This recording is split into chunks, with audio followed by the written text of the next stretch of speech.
is CNN 10. We're 10 minutes of global news explained for a global audience, and I'm your host, Carl Azuz. Thank you for watching. We are officially 1 year away from the next Olympics, the 2018 Winter Olympics. They kick off next February in Pyeongchang, South Korea. The city is east of Seoul in the northern part of the country. Though South Korea has hosted the games before, there have been 4 new events added for the 2018 Olympics. Alpine skiing will have a mixed team event. Curling will have a mixed doubles event. Speed skating will have what's being called a mass start event. And for snowboarders, a big air event makes its debut. There are a number of challenges that any city faces when hosting the Olympics. For one thing, it's incredibly expensive.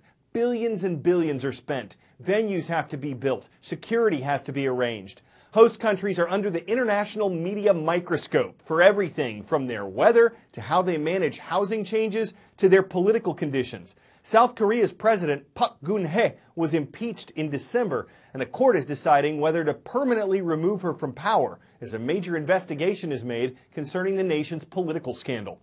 But on the other side of those challenges is the chance for Pyeongchang to shine as the backdrop of a beloved international sporting event, one that brings together athletes, families, fans, and photographers from all corners of the globe. We are less than 1 year until the 2018 Winter Games begin in Pyeongchang.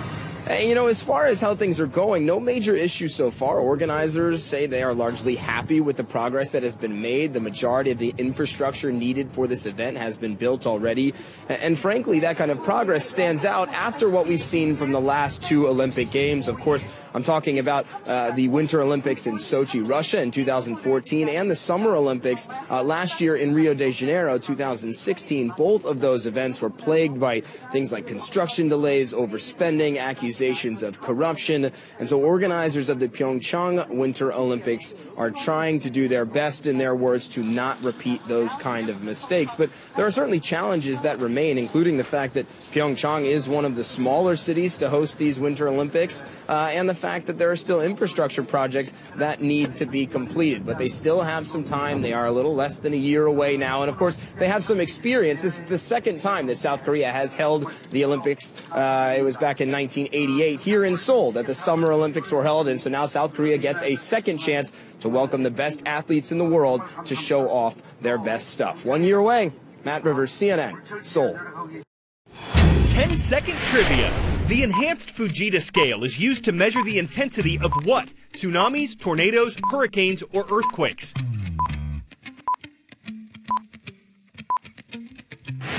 The enhanced Fujita scale rates tornadoes from EF0, the least damaging, to EF5, the most destructive.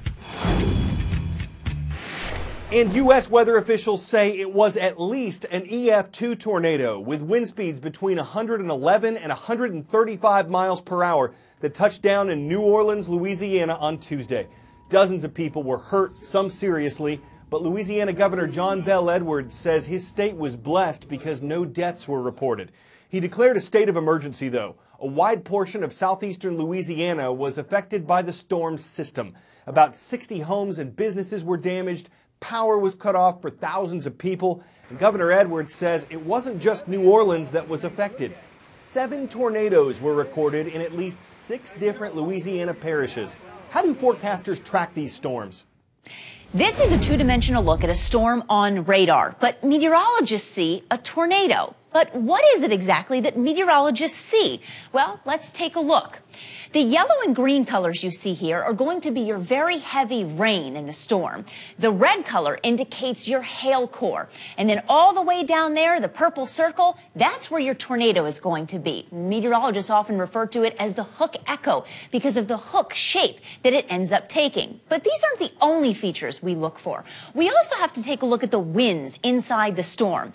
Imagine this flagpole was inside of our storm, and the flag's going all the way up to the very top of the cloud. The thing is, the wind changes direction as you go up. So this naturally creates that rotation necessary for funnel clouds and also even tornadoes. So now let's take a look at the base of that storm. What you have is you have very warm inflow, warm air coming into the storm and rising, because that's what warm air does. It goes up. But you also have cold air coming down from the tops of the clouds and sinking all the way down towards the base. Now, together, these help to create wind shear down near the perimeter, and that is what helps create some of the more violent tornadoes. Now, what if your tornado has been on the ground for at least a little bit? Then you start to get this, the debris cloud, which is essentially a collection of all of the stuff the tornado has been able to pick up, everything from dust to trees to even homes. Debate in the U.S. Congress over the Affordable Care Act, also known as Obamacare, is nothing new. It's been going on since the overhaul of the U.S. healthcare system was proposed in 2009. What is new is that Republican lawmakers are moving forward with a new plan to repeal large parts of the law. Repealing Obamacare was a campaign promise of U.S. President Donald Trump. The law as it stands is controversial. It was considered former President Barack Obama's signature achievement, and it contributed to a record number of Americans having health insurance. But it became increasingly expensive for the federal government to support, and a growing number of insurance companies dropped Obamacare as an option. Because the debate about the law itself and about how to replace it is ongoing, CNN hosted a town hall on Tuesday night to explore both sides of the U.S. healthcare divide. On the left is Bernie Sanders, an independent U.S. senator from Vermont who recently sought the Democratic nomination for president. On the right is Ted Cruz, a U.S. senator from Texas who recently sought the Republican nomination for president. It was built on an edifice of lies. Senators Bernie Sanders and Ted Cruz facing off over President Trump's promise to repeal and replace Obamacare. Should Congress move swiftly to repeal Obamacare? Absolutely. The absolute repeal of Obamacare without improvements in it, without a plan to make it better, would be an absolute disaster. The two senators laying out sharply contrasting views of health care in America. What is a right is access to health care. What is a right is choosing your own doctor. Go out and get a really great health insurance program. Oh, you can't do it because you can't afford it. All right? That's what he's saying. Access to what? You want to buy one of Donald Trump's mansions? You have access to do that as well. Oh, you can't afford $5 million for a house? Sorry. The duo finding common ground on problems in American health care. You know who's making out like gangbusters?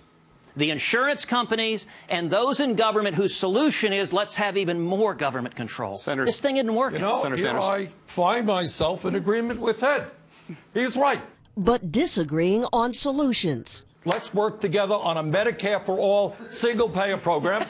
So we're finally going to get insurance companies, private insurance companies, out of our lives. The answer is empower you, give you choices, lower prices, lower premiums, lower deductibles. Cruz arguing that proposals to replace Obamacare will continue to protect people with pre-existing conditions, a key tenet of the law. All of them prohibit insurance companies from canceling someone because they got sick. They prohibit insurance companies from jacking up the insurance rates because they got sick or injured. Ted, I cannot believe what you just said. It's in direct contradiction to everything you ran for president on.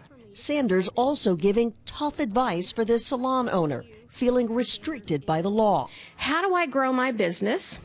How do I employ more Americans without either raising the prices to my customers or lowering wages to my employees? I'm sorry. I think that in America today, everybody should have health care. If you have more than 50 people, yes, you should be providing health insurance.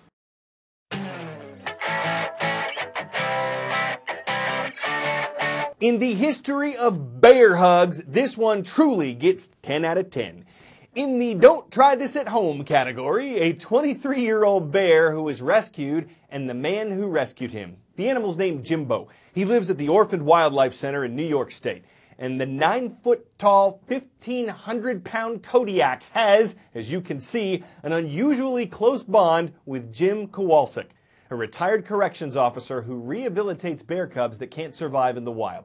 If you find it hard to believe that Cody actually happened, there certainly is cause for concern. Bears in the wild are well known to Kodiak attack people, but that one doesn't Jimbo to peer pressure. While it might seem unbelievable, Jimbo gives all her signs of friendliness. That puts today's show in the Roar View. I'm Carl Azuz for CNN 10.